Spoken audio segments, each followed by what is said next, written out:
All right, welcome Algebra 1 to Chapter 10. All right. So Chapter 10 is considered kind of an easier chapter relative to Chapter 9. So that's really good for a lot of you guys. But that doesn't mean not to study hard for this. This is a great chapter to get a good grade on. You guys can totally do great on Chapter 10. So our very first section, it's all about probability, I think radicals, and let's actually get a look at what it's on. So it looks like it's on probability, exponential functions, and radicals. Okay, great. These are lots of fun things. But first up is probability, and then they go into sequences, then they go into exponential growth and decay, radicals. Okay. So we've got a lot to do here, but this is really fun. Just a quick little introduction. No big deal. Right. Let's scroll down. So now, I won't go into this too much because you've got a video on Excel that you can watch, but I'll just kind of briefly introduce you to these ideas. We have an experiment coming up, which just means like you decide to try something out. What happens if you throw the dice 5 times? What are the odds that you roll snake eyes, which is a 1 and a 1, I don't know, 2 times, right? So you pick some experiment to do, right, and you run a trial, and you get some outcome. Cool? So the outcome is some result that you want, right? So like we're flipping a coin, heads or tails is the outcome. You'll say like, oh, what is the odds of getting heads when you flip a coin? That's the outcome. We refer to all possible outcomes as the sample space. Now this is a tough one, and you'll get into this with Algebra 2 later, but sample space means you proof out every single possible outcome. I don't believe they get into that too deeply here. And then probability is the likelihood of that outcome. So now that's what we talk about when we talk about probability. It's kind of like mathematically being able to say with some consistency how things will happen. Right? And it's just mathematic likelihood. Okay? So probabilities are represented either as a fraction, a percentage, or a decimal. But you've probably seen them mostly as a percentage, right? 50% chance, right? You talk about percent chance. Have you ever heard anyone say percent chance? They mean probability. Okay, great. So example 1, experimental probability. Now, there are 2 types of probabilities that we're going to be dealing with. The first one is experimental probability. So this one's really fun. This one is not what most people mean when they talk about probability. Experimental probability is literally having an experiment where you flip a coin 10 times, right, or whatever thing you decide to do, and you actually count the literal number of times that event occurs over the total number of tries that you have. So this one's like more like reality. I like to call this one experimental. Is kind of like actual, if you will. I'll probably refer to it as like the actual probability, which means that it actually occurred. Okay. So the experiment consists of rolling a 6-sided die 10 times and recording the result. This is something you can do at home. If you have a die, roll that sucker out, and you can create your own little frequency chart. There's lots that we can do on this. So if we were in class, I would show you all sorts of fun experiments on frequencies, different frequencies of different dice rolls. It's quite fun. But for this, let's keep it simple.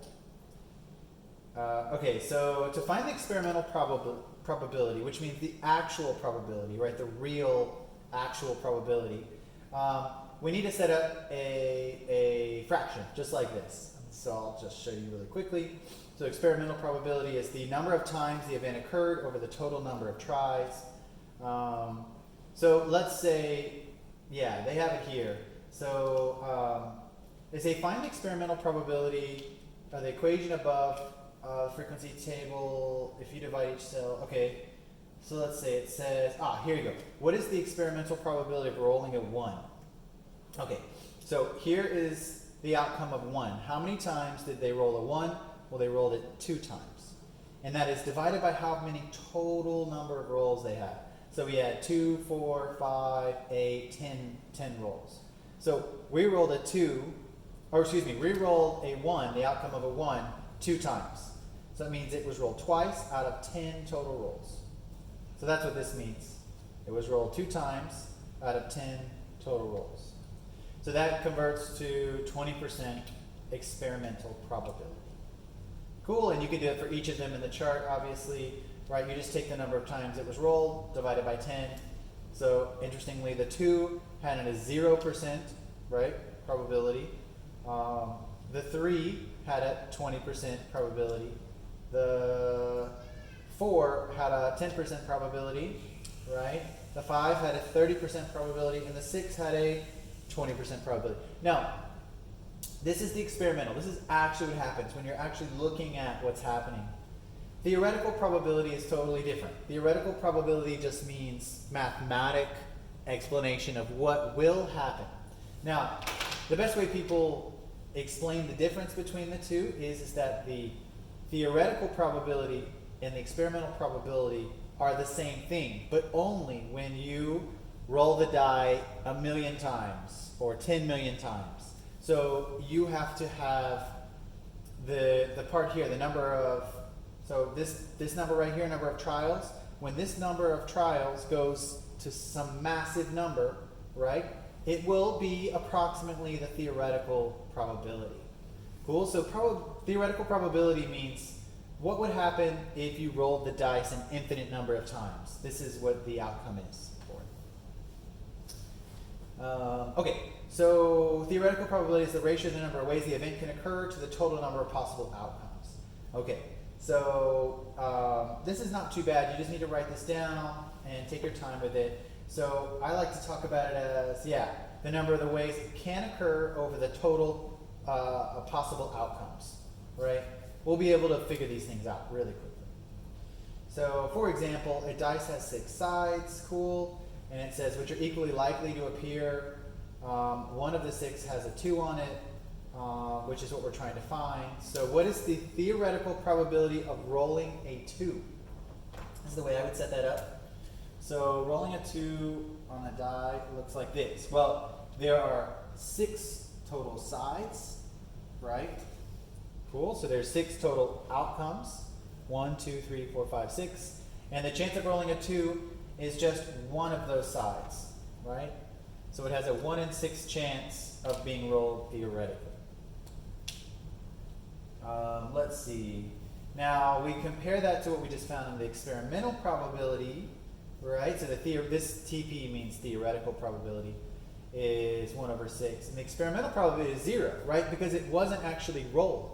But we only rolled 10 times. So if you rolled 10,000 times or 100,000 times, you would see this theoretical probability emerge. And remember, it would just go towards that, right? So the experimental probability would go towards this 1/6 probability theoretically. All right. They get into the difference of this, and I just shorten that up a little bit. Good. Probability function notation. So they're just going to show you how to write all this down. Make sure you're aware of that. So they say the probability of whatever outcome, right, whatever you're looking for, equals, and then they give you some fraction, right? And it's going to be outcome, right, however many possible times that outcome is possible, right, over total outcomes. Total outcomes. Cool? That's another way I think about it. So they give an example of just the last problem we did. P of 2 is 1/6. Right there. Okay, so now it says, the local weather predicts that there's a 35% chance of rain. What is the probability that it will rain? So there's a 35% chance of rain, right? So the probability of rain is 35%. So that means probability of rain is 35 over 100. I just switched that to a fraction, right? And so that means that, I guess out of 100 possible opportunities, right, it would rain, on 100 possible outcomes, it would rain 35 of those. Cool? Kind of a confusing idea to bring into the real world, but it does work. It's easier with dice for the moment. Okay, so let me move over to your homework. I'll just condense these videos all into one place. You can just see it all together. Let's hop through that. You obviously watched that video. Okay, great. Let's see. So it says, what is the equation for experimental probability? You guys can write these down. Go back and research these. But remember, it's the actual probability, right? And what's the equation for theoretical? You guys write down your own equation for this. It really helps if you just write out your own way of doing it. Okay, give an example of each event. Okay, give an example of an event that has two possible outcomes. Okay, so maybe like a coin flipping. That comes to mind right off the bat. What else? Anything that has two sides to it. So like a tennis racket, when we used to play tennis, you would take a tennis racket and you would spin it, and you would say P or Q. So it was a Prince racket, right? P or Q. So if the racket fell in the P orientation, you would win, and if it fell in the Q, the other person would win. Cool. So that's that. So there's lots of them. Anything with two sides on it or two possible outcomes.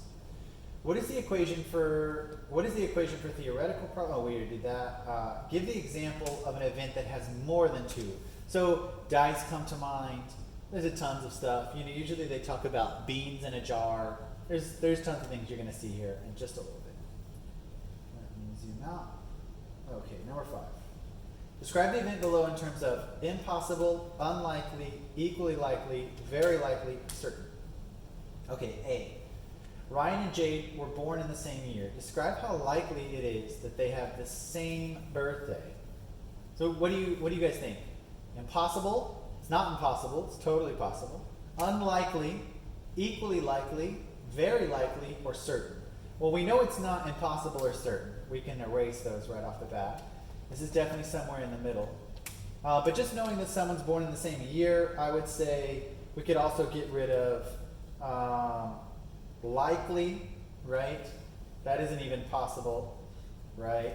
A very likely and equally likely. I would go with unlikely. There are 365 days in a year. Write this out. Write this out. So 365 days in a year. What are the chances that they have the same birthday, right? It would be 1, right? If they shared it, it would be 1 in 365. And that's a very low probability, right? If you figure that out. You always should have a calculator handy for these things. So 1 divided by 365, yeah, let's get the fraction.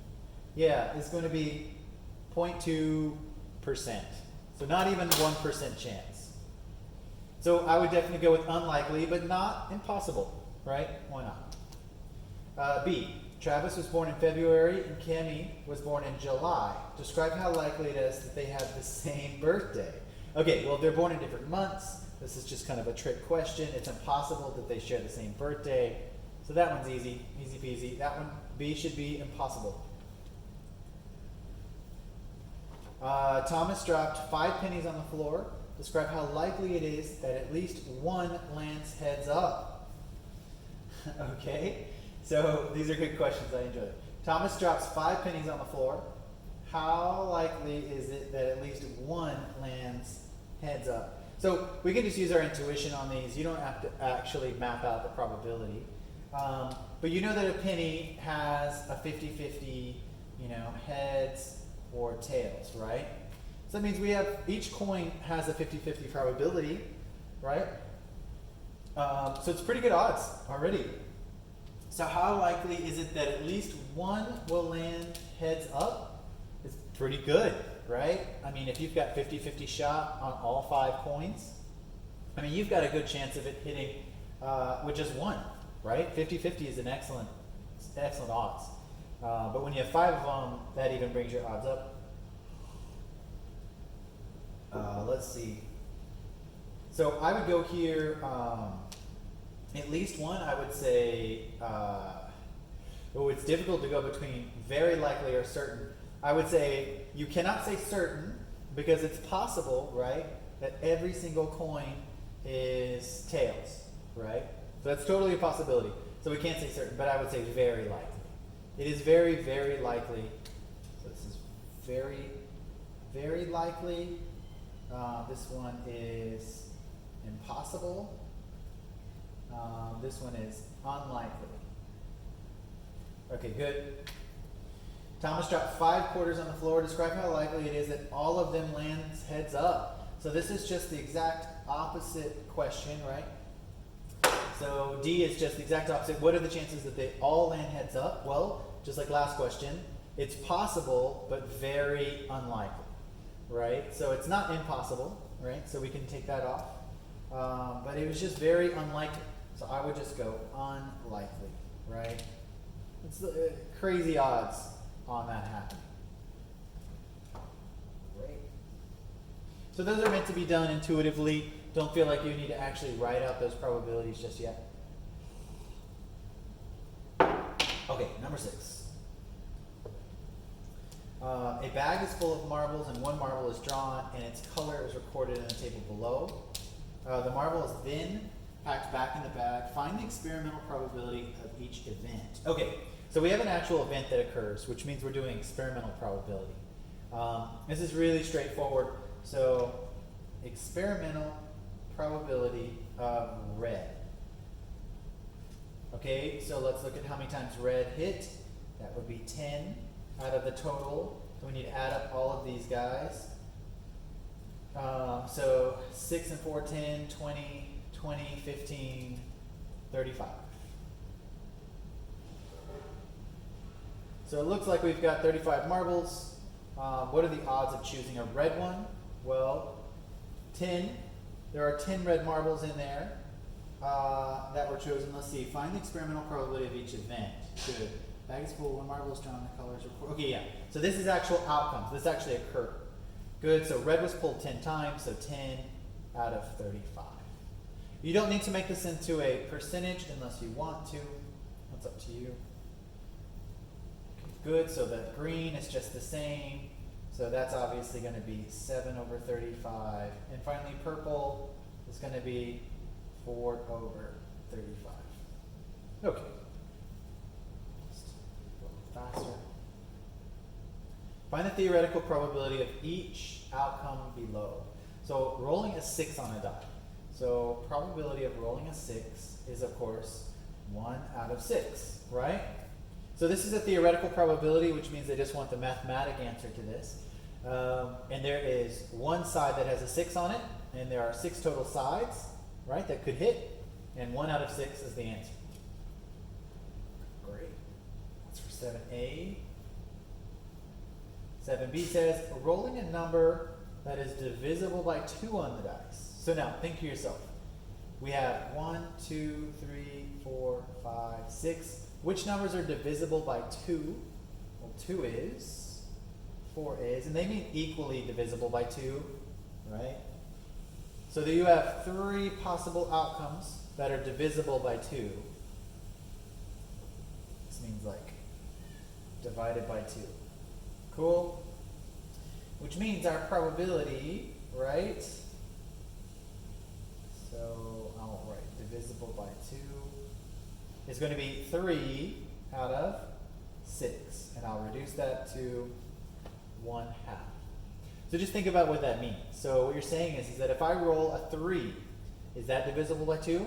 Nope. So that doesn't do us any good. If I roll a 5, not divisible by 2, a 1, not divisible by 2. But if I roll a 2, 4, or 6, it is divisible by 2. And that means that there are 3 possible things that would give us our wanted outcome. And so the wanted outcome is something divisible by 2. And so you've got 3 shots out of 6, 50, 50. Pretty good odds.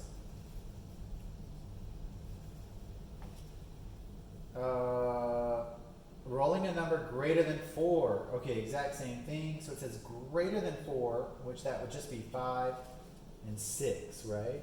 So that probability greater than 4 would of course be 2 opportunities out of 6 possible outcomes.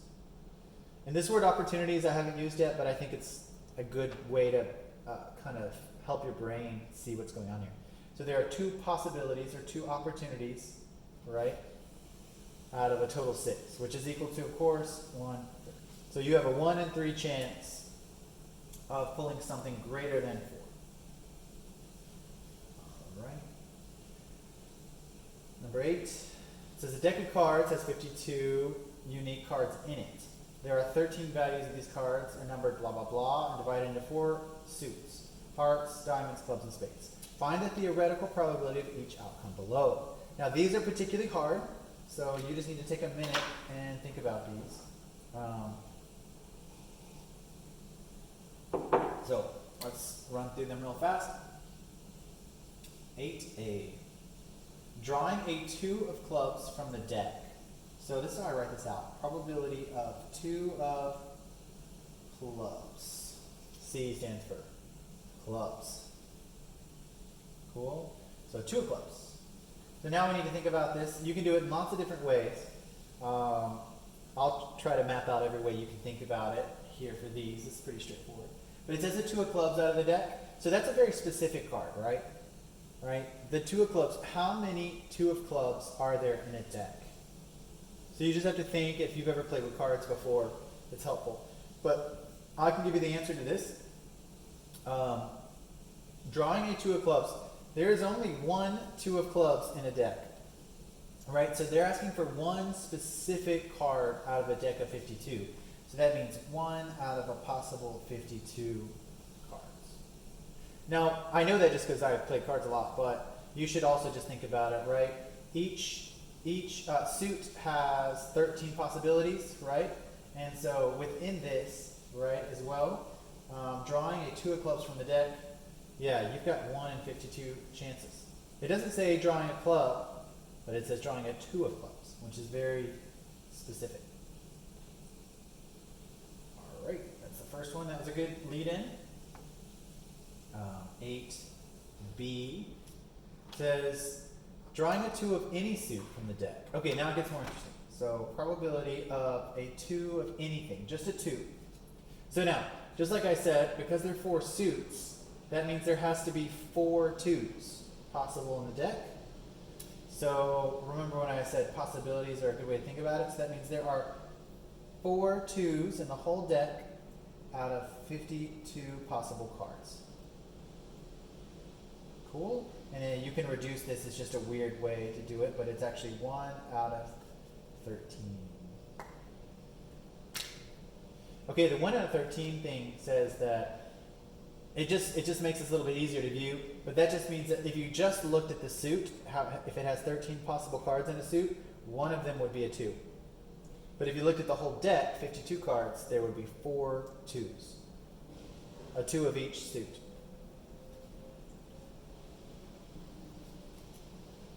Okay, drawing a 4 or 5 from the deck. Okay, they haven't taught you this, and this is interesting that they're throwing this around. So probability of 4 or a 5. Okay, I don't know why they're just throwing this out here without teaching it, but I'll help you. So when they use the word or, right, they mean that either outcome is totally cool. So really what this means is the probability of a 4 plus the probability of a 5. That's how an or works. So just notice that really fast. An or turns into a plus. Those distinct probabilities with a plus between them. That means you could pull a 4